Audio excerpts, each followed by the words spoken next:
Bienvenidos a este nuevo episodio de la Cátedra Río de la Plata.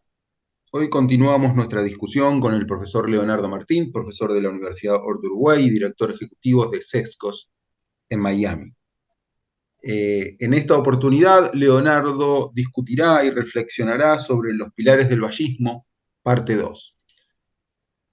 Gracias, Leo, es un gusto estar contigo nuevamente, te escuchamos. Hola Pedro, hola a quienes nos escuchan o nos ven. Gracias por la atención. En el episodio anterior habíamos conversado acerca de que era posible presentar el proyecto reformista, reformador liderado por Valle Ordóñez en las 3 primeras décadas del siglo XX en Uruguay a partir de determinado conjunto de pilares. Es decir, determinadas columnas vertebrales que guiaban el proyecto reformador, a partir de diferentes iniciativas, de las cuales no íbamos a entrar en el detalle de cada una ni en el orden cronológico porque fueron acumulativas a lo largo del tiempo, fueron discutidas algunas, unas se lograron, otras no, unas fueron de acuerdo a la iniciativa de Valle Ordóñez y sus aliados, otras no. Entonces, habíamos dicho que lo mejor era reflexionar en torno a ciertos parámetros generales, estas columnas que habíamos definido. Habíamos dicho, quienes nos siguen, espero que muchos de ustedes nos sigan con atención, habíamos dicho que podíamos dividir la obra reformadora del vallismo, reformista del vallismo, en los siguientes pilares: la secularización, la educación, la protección social, la intervención del Estado en la economía en tres variantes diferentes, por la vía de los bancos de fomento, por la vía de las actividades industriales y por la vía de los monopolios, el humanismo y la libertad política y la democracia. Conversamos en el capítulo anterior de secularización y de educación y la importancia que esos dos elementos tenían en la obra reformadora del vallismo. Pasemos ahora entonces, y esta es la idea de este nuevo capítulo, de conversar acerca de lo siguiente, del resto de los pilares. La protección social fue uno de los elementos quizá más importantes y más proficuo de la obra del vallismo. Generó múltiples iniciativas que se fueron concretando a lo largo del tiempo, unas más resistidas que otras, y la verdad que también generó una enorme oposición política por parte de diferentes sectores, incluso dentro del Partido Colorado. Después hablaremos de ese tema. Pero la protección social fue uno de los elementos que quizá resume gran parte de la obra reformadora de Valle Ordóñez. En la protección social encontramos proyectos de ley tan avanzados para el siglo XX, para el inicio del siglo XX, como las leyes de divorcio. No quiero dejar de mencionar, y quizá Pedro pueda corregirme, que el divorcio en la Argentina, por ejemplo, se aprobó tan tarde como en 1985. En Chile se aprobó en los años 2000, 2005, 2006, si no me equivoco. Estamos hablando que en 1912 Uruguay tenía su primera ley de divorcio impulsada por Valle Ordóñez. Esto habla, y de vuelta en términos comparativos y en términos de poner contexto, habla en el acierto, en el error, de la capacidad de prospectiva que tenía el proyecto vallista.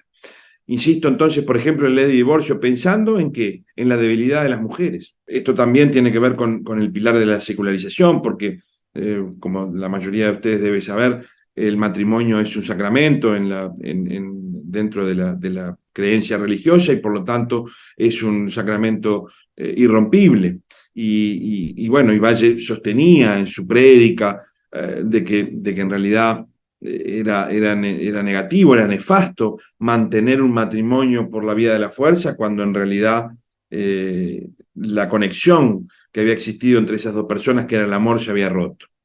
Entonces también tiene que ver con la cuestión de la secularización, de dejar atrás el dogma y respetar valores cristianos, valores morales que tienen que ver con el amor, con la familia, etcétera, pero respetándolo desde un punto de vista laico, desde un punto de vista de la moral laica.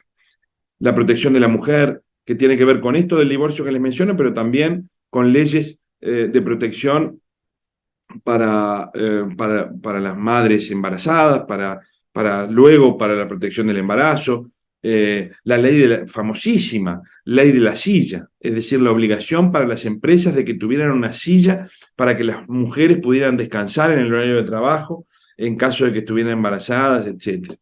El reconocimiento, fíjense, cuestiones que son hoy para nosotros, ojalá que para la mayoría de los que nos escuchan, cuestiones relativamente normales, pero por ejemplo, el reconocimiento de los hijos ilegítimos fuera del matrimonio.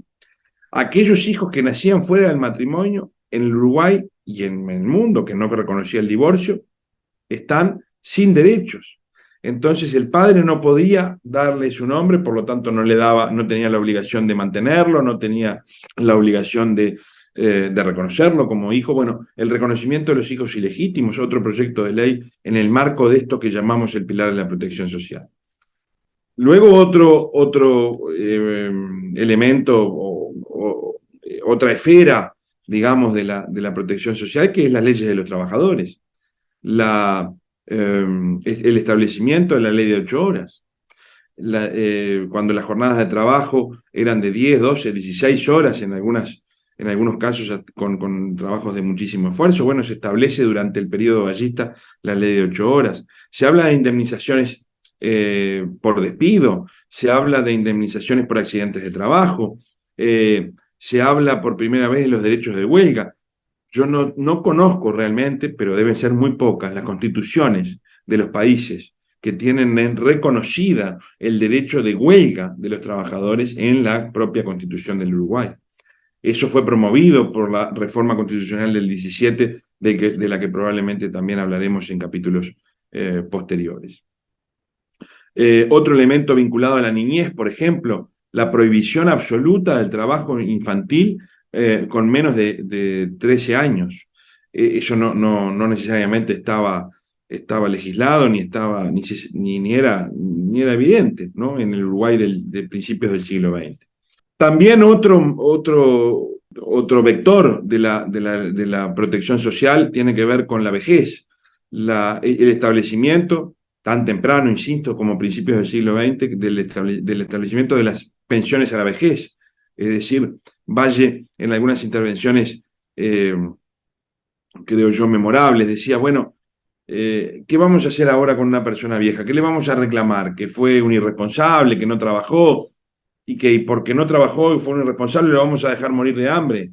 Decía, no, debemos darle una pensión mínima que le asegure por lo menos el pan de cada día, porque ya lo que hizo lo hizo y ahora ya no puede hacer nada con aquello que hizo.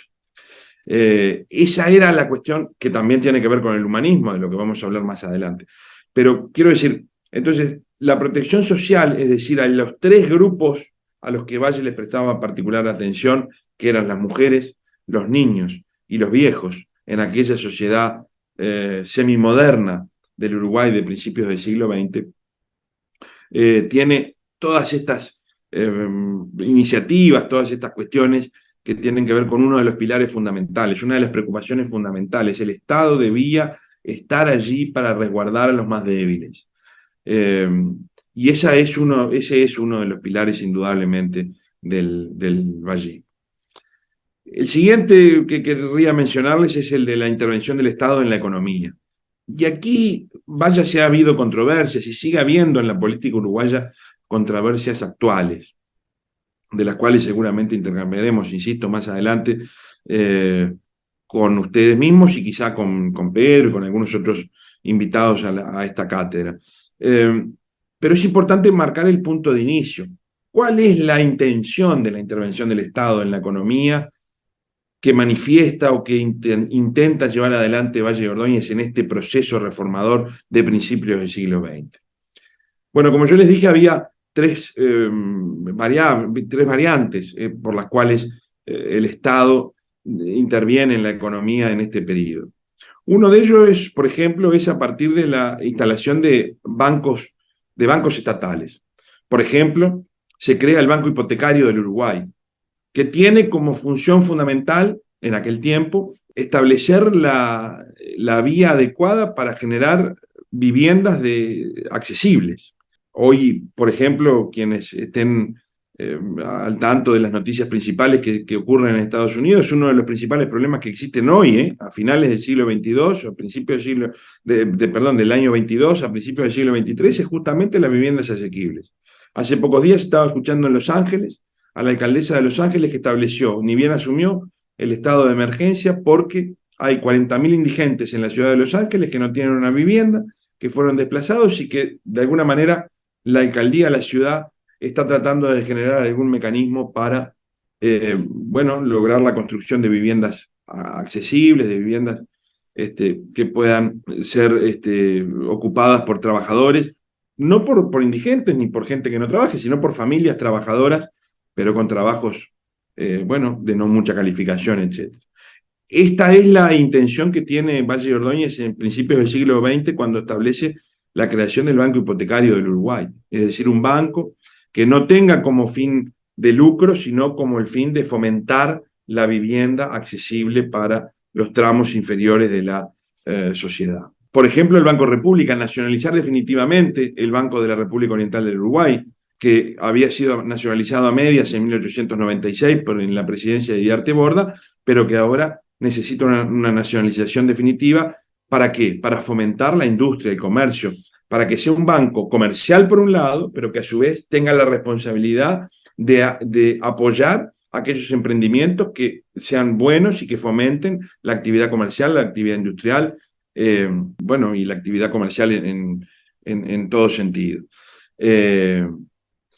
Eso por el lado entonces de la creación de diferentes bancos, la monopolización de los seguros del Estado, ¿no? El Banco de Seguros del Estado como el establecimiento de un doble juego, el banco por un lado que asegura los seguros de enfermedad, pero también el resto de los seguros, teniendo en cuenta que los seguros estaban en manos desde hace mucho tiempo, bueno, fueron quienes lo inventaron, ¿no? Los seguros los británicos, ¿no? La compañía real de seguros era la que funcionaba en Uruguay desde hace mucho tiempo, y tenía básicamente un monopolio privado.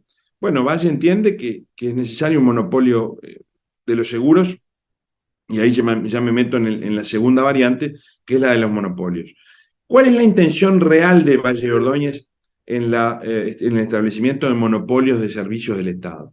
La intención real es, bueno, nosotros estamos en el siglo XX, en un momento en donde existen monopolios de hecho de empresas, principalmente inglesas, que establecen los servicios básicos del Estado, la luz, el agua, los seguros, y otras actividades, el transporte. ¿Qué es lo que dice Valle de Ordóñez? Bueno, nosotros tenemos que quitarle ese monopolio, en ese momento, quitarle ese monopolio a la empresa inglesa, porque la empresa inglesa lo que busca es el lucro. Y entonces no podemos asegurar el acceso a la misma calidad de servicios de toda la población a un precio razonable, porque la empresa inglesa, la empresa privada, naturalmente busca el lucro. ¿Qué es lo que dice Valle de Ordóñez? Bueno, tenemos que establecer un monopolio del Estado, en el caso de UTE, que fue el primero, de la luz eléctrica, que fue el primero que existió, que asegure un buen servicio a un precio razonable para toda la población. Y lo dice explícitamente, podemos eventualmente citar pedazos de discursos de Valle de Ordóñez o de algunos de sus aliados en la defensa en el Parlamento, dice, lo hacemos sin fines de lucro alguno. El Estado no piensa lucrar con los monopolios del Estado, solamente quiere asegurarse de que los servicios lleguen de calidad y a un precio razonable. Y lo otro importante, porque esto luego lo desarrollaremos más adelante, no perseguimos principios socialistas alguno, no queremos que los medios de producción estén en manos del Estado, queremos garantizar el acceso a los servicios por parte del Estado, pero queremos fomentar la actividad privada. Y en todo caso, el monopolio del Estado es un instrumento para que la actividad privada se desarrolle en su máximo esplendor.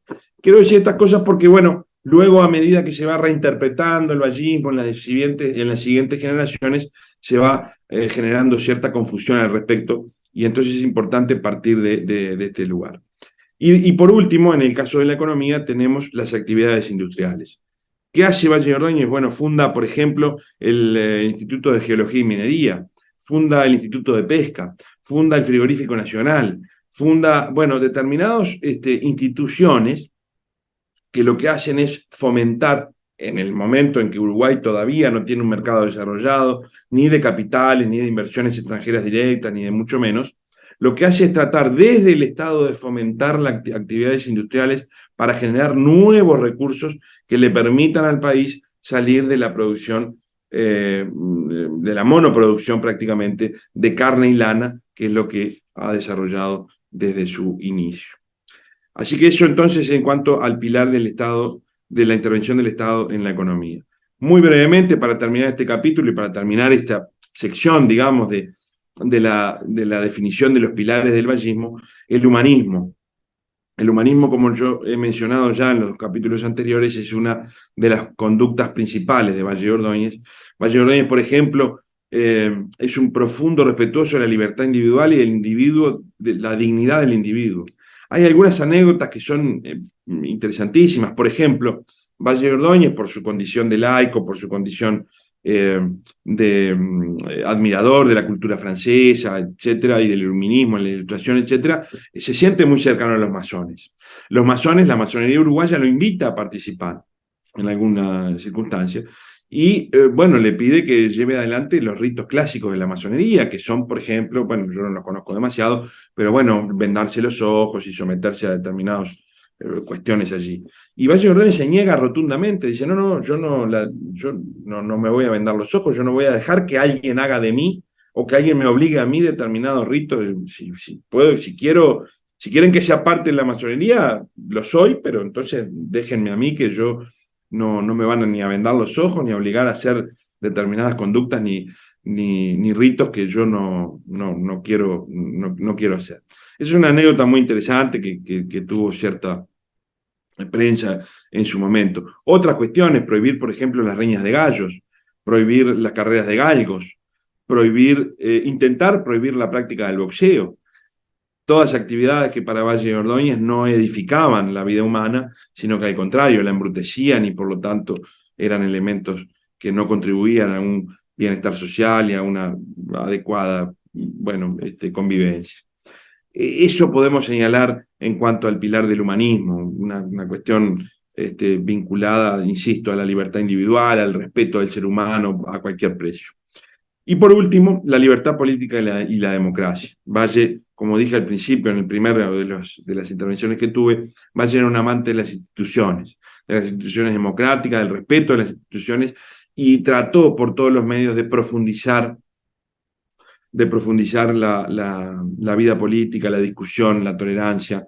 En el Uruguay, por ejemplo, luego de la época vallista, había elecciones casi todos los años, por alguna razón, o porque se elegía algún gobierno local, o porque se elegía algún miembro del Consejo Nacional de Administración, o porque se elegía el presidente, o por lo que fuera.